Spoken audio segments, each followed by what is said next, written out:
তো হ্যালো বন্ধুরা, আজকে আমি ভূমিহীন ক্ষেত মজুরের যে ফর্ম সে ফর্ম পূরণ করে আপনাদের দেখাবো কিভাবে পূরণ করতে হয়। তাই ভিডিওটি স্কিপ করবেন না। স্কিপ করলে কিন্তু আপনার কিছু কিছু পয়েন্ট ছাড়া যেতে পারে এবং আপনার এই ফর্মটি রিজেক্ট হয়ে যেতে পারে। তাই সম্পূর্ণ ভিডিওটি দেখবেন, খুব গুরুত্বপূর্ণ ভিডিও হতে চলেছে। এখানে আপনার নাম, প্রথমে আপনার নাম লিখবেন ইন ক্যাপিটাল লেটার, অর্থাৎ বড় হাতের নাম লিখতে হবে। কিন্তু বাংলা থেকে ফর্মটি পূরণ করা যায়, কিন্তু ইংলিশে পূরণ করলে সবথেকে বেশি ভালো হয়। ঠিক আছে, এখানে আপনার নাম লিখে দিবেন বড় হাতের, ইংরেজি বড় অক্ষরের। তারপরে আপনার গ্রামের নাম লিখবেন, এখানে গ্রাম পঞ্চায়েত, পোস্ট অফিস, এখানে লিখবেন ব্লকের নাম, এখানে পুলিশ স্টেশন, ডিস্ট্রিক্ট, পিনকোড, এখানে পিনকোড লিখে দিবেন। ঠিক আছে, তারপরে এখানে ডেট অফ বার্থ, এখানে ডেট অফ বার্থ লিখে দিবেন, প্রথমে তারিখ, তারপরে মাস, তারপরে বছর। তারপর এপ্রিল মাস অনুযায়ী, এই আগামী এপ্রিল মাস অনুযায়ী আপনার বয়স কত হচ্ছে, 24, 25, 30, 40 যা হয় এখানে লিখবেন। ঠিক আছে, আপনি পুরুষ হলে পুরুষ, পুরুষে টিক চিহ্ন দিবেন, মহিলা হলে মহিলাতে। আর জেনারেল, ওবিসি, এসটি, এসসি আপনার কি আছে কাস্ট, সেই কাস্টের নিচে টিক চিহ্ন দিবেন। আপনার যদি ওবিসি থাকে তাহলে ওবিসির নিচে টিক চিহ্ন দিবেন। মোবাইল নাম্বার লিঙ্কড উইথ এক ব্যাঙ্ক অ্যাকাউন্ট, আপনার ব্যাঙ্ক অ্যাকাউন্টের সঙ্গে যে মোবাইল নাম্বার লিঙ্ক আছে সেটি এখানে বসাবেন, সেই মোবাইল নাম্বারটি। ঠিক আছে, এখানে ঘর দেওয়া আছে, এখানে বসাবেন। তারপর কি আছে, আধার কার্ড নাম্বার ম্যান্ডেটরি, অর্থাৎ আধার কার্ড নাম্বার আবশ্যিক দিতে হবে। এখানে আপনার আধার কার্ড নাম্বার এই ঘরগুলোতে বসাবেন। Voter card epic number, voter কার্ডের ইপিক নাম্বার, ভোটার কার্ড নাম্বারটা এখানে বসাবেন এই ঘরটাতে। এখানে ব্যাংকের তথ্য, as per as bank account name, as per as bank account, bank account অনুযায়ী আপনার নাম, আপনার নাম ব্যাঙ্ক অ্যাকাউন্টে কী আছে সেই নামটি এখানে বসাবেন, আপনার নাম বসাতে হবে এখানে। ঠিক আছে, এখানে অ্যাকাউন্ট নাম্বার দিতে হবে এই ঘরগুলিতে। আর এখানে আইএফএসসি কোড বসাতে হবে, এই যে এসবিআইএন কী আছে, যার অ্যাকাউন্ট, যার যে আইএফএসসি কোড, সেই আইএফএসসি কোডগুলো এখানে বসাবেন।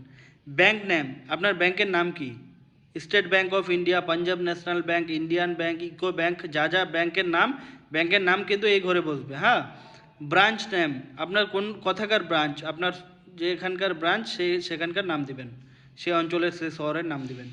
সেভিং অ্যাকাউন্ট না কারেন্ট অ্যাকাউন্ট, কি অ্যাকাউন্ট, সেভিং অ্যাকাউন্ট বেশিরভাগ হয় তো সেভিং অ্যাকাউন্টে টিক চিহ্ন দিবেন। হ্যাঁ, তারপরে এখানে নমিনির ডিটেলস, অর্থাৎ নমিনির ব্যক্তির তথ্য। ঠিক আছে, নেম অফ দ্য নমিনি, আপনি কাকে নমিনি রাখতে চান, এখানে আপনার বাবার নাম, আপনার স্ত্রীর নাম, যাকে নমিনি রাখতে চান তার নাম দিবেন, আপনার মায়ের নাম, যাকে নমিনি রাখতে চান তার নাম এই ঘরটাতে বসাতে হবে, এই যে এই ঘরটাতে।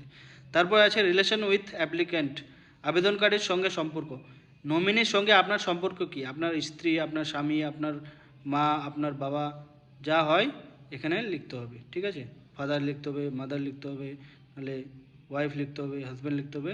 ঠিক আছে, নমিনি, ফাদার, হাজব্যান্ড নেম, নমিনির যার নাম দিলেন এখানে তার বাবার নাম কি, অর্থাৎ তার হাজব্যান্ডের নাম কি এখানে বসাতে হবে।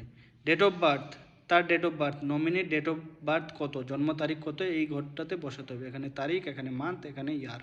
ঠিক আছে, এপ্রিল মাস অনুযায়ী, এপ্রিলের 1 তারিখ অনুযায়ী তার বয়স কত নমিনির, 50, 60, 70 যত হয় এখানে এই ঘরে বসাতে হবে। ঠিক আছে, নেম অফ দ্য গার্জিয়ান, অভিভাবকের নাম 18 বছর নিচে হলে অভিভাবকের নাম বসাবেন যদি 18 বছর নিচে হয়।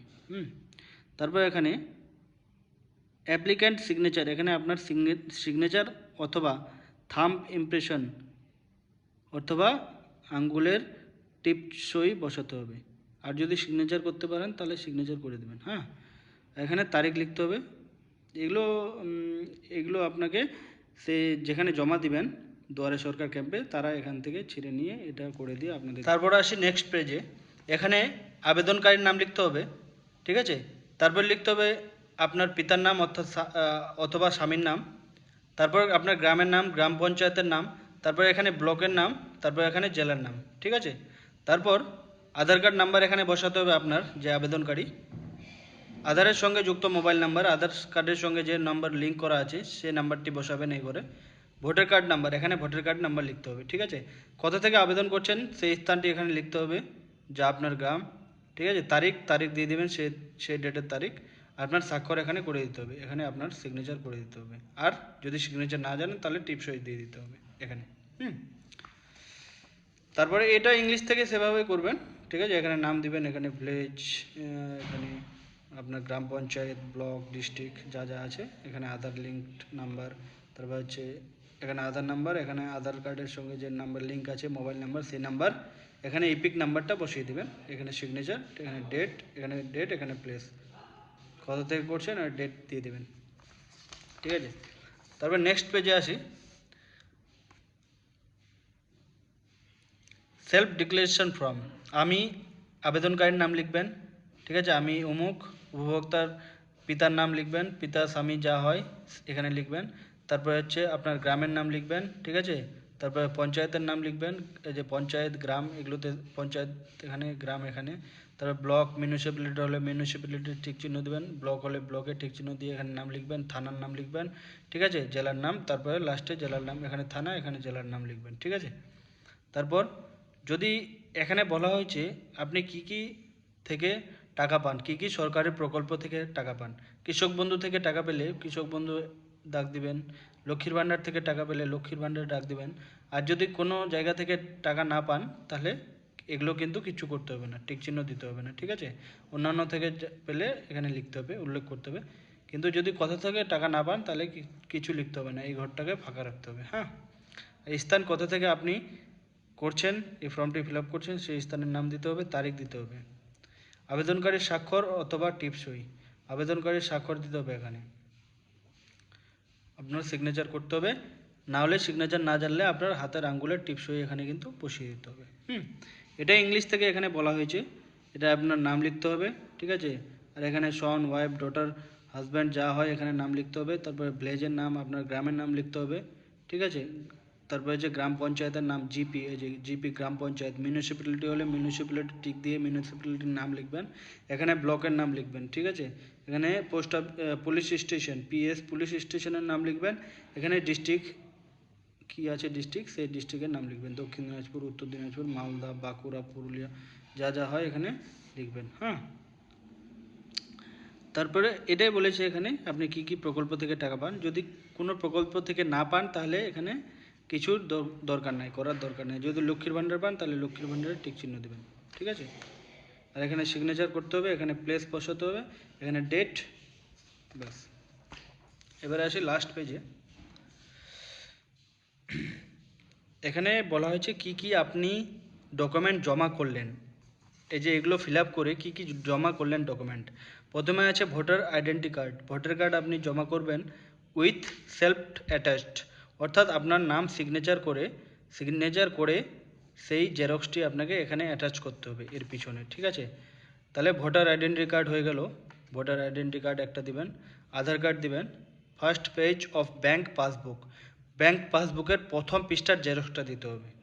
সবগুলোতে কিন্তু সেলফ অ্যাটাচড, অর্থাৎ নিচে আপনাকে সিগনেচার করতে হবে, সবগুলোর নিচে আপনাকে সিগনেচার করতে হবে। তাহলে তিনটা হয়ে গেল, voter card, Aadhaar card, first page of bank passbook, ব্যাংকের প্রথম পাতার xerox, mobile number linked with bank account. ঠিক আছে, মোবাইল নাম্বার, যে মোবাইল নাম্বারটা আপনার ব্যাংক অ্যাকাউন্টের সঙ্গে লিঙ্ক আছে সেই মোবাইল নাম্বারটা দিতে হবে। সেলফ ডিক্লারেশন উইথ, যেটা আমরা সেলফ ডিক্লারেশন করলাম এখানে, এটা আমরা জমা দিয়েছি। ঠিক আছে, এই যে এটা সেলফ ডিক্লারেশন, এই যে সেলফ ডিক্লারেশন, এটা আমরা অলরেডি জমা দিয়েছি, তাহলে এটাও আমরা টিক চিহ্ন দিয়ে দিলাম। ঠিক আছে, তারপরে আসি consent letter for using Aadhaar data, আধারের জন্য ব্যবহৃত সম্মতিপত্র। এতে আধারের জন্য যে সম্মতিপত্রটা আমরা ব্যবহার করলাম এখানে, এটাও কিন্তু আমরা দিয়ে দিয়েছি। ঠিক আছে, আমরা কিন্তু এটাও দিয়ে দিয়েছি। তারপর পাসপোর্ট সাইজ ফটো, আপনার পাসপোর্ট সাইজের ফটো সেটা কিন্তু লাগবে। ঠিক আছে, এনি আদার ডকুমেন্ট, যদি আপনার অন্যান্য ডকুমেন্ট আরও দিয়ে থাকেন তাহলে কিন্তু অ্যাটাচ করবেন, না হলে দেওয়ার দরকার নেই, এগুলো দিলেই এনাফ। এই যে যেগুলো বললাম এগুলো দিলেই কিন্তু এনাফ। এখানে ডেট লিখবেন, আর যে ডেটে জমা করবেন, ক্যাম্প লোকেশন, এগুলো কিছু করার দরকার নেই, এগুলো ওখান থেকেই দুয়ারে সরকার যারা বসে থাকবে তারা এগুলো সিগনেচার করবে। হ্যাঁ, তো তাহলে বলে দিই, আপনাদের ছবিটা কোথায় বসাতে হবে। অনেকেই প্রশ্ন করেছেন দাদা ছবি কোথায় বসাবো, তো ছবি কিন্তু এখানে বসানোর জায়গা নেই, অর্থাৎ এখানে অন্য কিছু লেখা আছে, এনরোলমেন্ট নাম্বার, এখানে নাম্বার বসাবে। দুয়ারে সরকারি যারা ক্যাম্পে বসে আছে, আপনাদের ছবিটা দিতে হবে এখানে। ছবিটার পিছনে একটু আঠা লাগিয়ে এখানে বসিয়ে দিবেন, বাস, তারপরে ফর্মটি জমা করে দিবেন দুয়ারে সরকার ক্যাম্পে। আর কোনো প্রশ্ন থাকলে অবশ্যই আমাকে কমেন্টে জানাও, আমি অবশ্যই উত্তর দেওয়ার চেষ্টা করব। ধন্যবাদ।